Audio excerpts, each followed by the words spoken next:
राधे राधे। आप सुन रहे हैं पुरुषोत्तम मास के शुक्ल पक्ष में आने वाली पद्मनी एकादशी व्रत कथा। एक बार कुंती पुत्र युधिष्ठिर ने भगवान श्री कृष्ण से पूछा कि पुरुषोत्तम मास के शुक्ल पक्ष में कौन सी एकादशी होती है, उसका क्या नाम है, क्या विधि है, सो मुझसे कहिए। प्रभु बोले, पुरुषोत्तम मास में पद्मनी नाम की पवित्र एकादशी होती है। अधिक मास की यह एकादशी पवित्र और पाप को दूर करने वाली कही गई है। उसका फल तो ब्रह्मा जी भी नहीं कह सकते। यह पापों का नाश करने वाली और भक्ति मुक्ति को देने वाली है। इसकी कथा को ध्यान से सुनो। त्रेता युग में एक कीर्तवीर्य नाम का परम पराक्रमी राजा था। इस राजा की 1000 रानियां थी, परंतु किसी से भी राजा को पुत्र की प्राप्ति नहीं हुई। संतान ही होने के कारण राजा और उनकी रानियां तमाम सुख सुविधाओं के बावजूद दुखी रहते थे। राजा हरिश्चंद्र की पुत्री,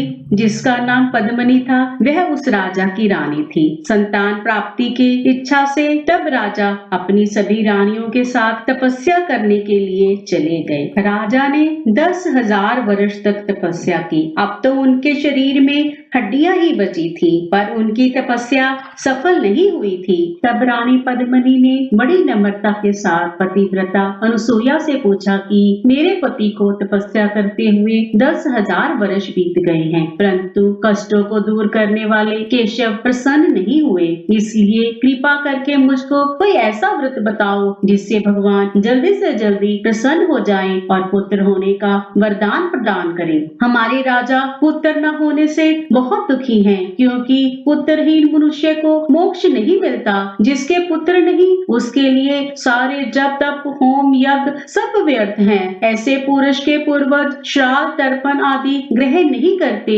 और कष्ट पाते हैं। इसलिए ऐसा व्रत बताइए जिससे श्रेष्ठ चक्रवर्ती पुत्र पैदा हो। तब रानी पद्मिनी की बात सुनकर पतिव्रता अनुसुईया प्रसन्न होकर बोली, यह अधिक मास 12 महीनों में सबसे अधिक श्रेष्ठ होता है। इसमें परमा और पद्मिनी नाम की 2 एकादशियां आती हैं। उनका व्रत करके विधि पूर्वक जागरण करना चाहिए। इनके करने से पुत्र देने वाले भगवान शीघ्र प्रसन्न हो जाते हैं।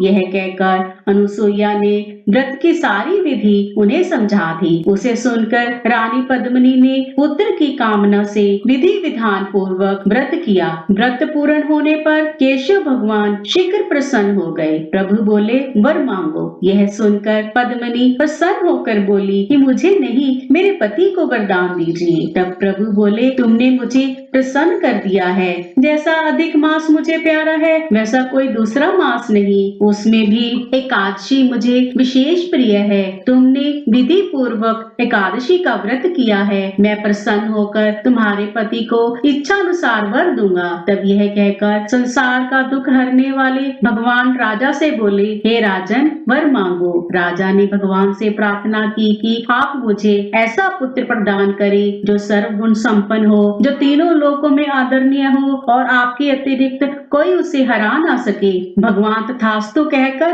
अंतर्ध्यान हो गए। उस समय बाद रानी ने एक पुत्र को जन्म दिया, जो कार्तवीर्य अर्जुन के नाम से जाना गया। बाद में यह बालक अत्यंत पराक्रमी राजा हुआ, जिसने रावण को भी बंदी बना लिया था। एकादशी व्रत का विधान। भगवान श्री कृष्ण ने एकादशी का जो व्रत विधान बताया है, वह इस प्रकार है। एकादशी के दिन स्नान आदि से निवृत्त होकर भगवान विष्णु की विधि पूर्वक पूजन करें। निर्जल व्रत रखकर पुराण का श्रवण अथवा पाठ करें। रात्रि में भी निर्जल व्रत रखें। भजन कीर्तन करते हुए जागरण करें। रात्रि में हर पहर विष्णु और शिव की पूजा करें। हर पहर में भगवान को अलग अलग चीजें भेंट करें, जैसे प्रथम पहर में नारियल, दूसरे पहर में बेल, तीसरे पहर में सीताफल, चौथे पहर में नारंगी और सुपारी भेंट करें। द्वादशी के दिन प्रातः काल भगवान की पूजा करें, फिर ब्राह्मण को भोजन करवाकर दक्षिणा सहित विदा करें। इसके बाद स्वयं भोजन करें। अब एकादशी व्रत का उद्देश्य भी सुनिए। इस प्रकार इस एकादशी का व्रत करने से